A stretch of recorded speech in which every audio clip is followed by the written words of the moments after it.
এই যে ডাটা এখন কাটবো। ডাটা খুব বড় হয়েছে এবং খুব ভালো জাতের ডাটা।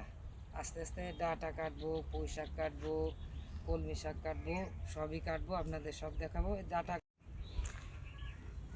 এটা হচ্ছে কলমি শাকের ক্ষেত। ঈদের সময় বাড়ি গেছি, ঈদের ছুটি কাটায় আসলাম। এখন আস্তে আস্তে আমার যত ক্ষেতে সবজি আছে এগুলো তুলবো। এখানে পুঁই শাক আছে, কিছু পুঁই শাকের আগা কেটে নেব। এই পাশেও পুঁই শাক, এখান থেকে কিছু নেব, কারণ ঈদের সময় তো অনেক সময় গেছে, ভালোই বড় হয়েছে। এই পাশে আছে ডাটা, কিছু ডাটাও কাটবো। এই পাশেও ডাটা আছে, এখান থেকেও কিছু কাটবো।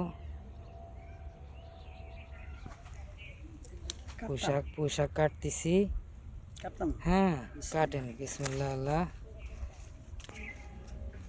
এই যে আমরা কাটতেছি এই জায়গায়, হ্যাঁ এই জায়গাতে কাটেন, আবার হবে ফুট। এখান থেকে পুঁই শাক দিতে হয় মূলত জাংলির উপরে, জাংলির উপরে দিলে ভালো হয়।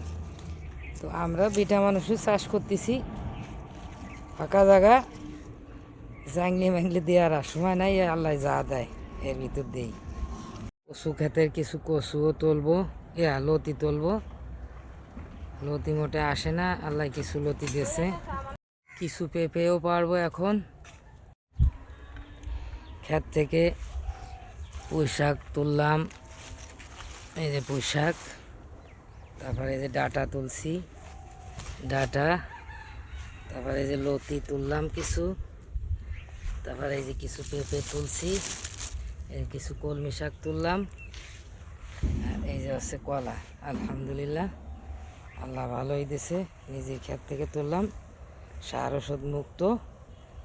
আপনারাও এরকম ক্ষেত করবেন, হাতের জিনিস খাবেন, টাকা লাগবে না। সবগুলো আমার গাড়িতে লোড দিছি, এখন বাসার দিকে রওনা দেব। আলহামদুলিল্লাহ, সব নিলাম, এই যে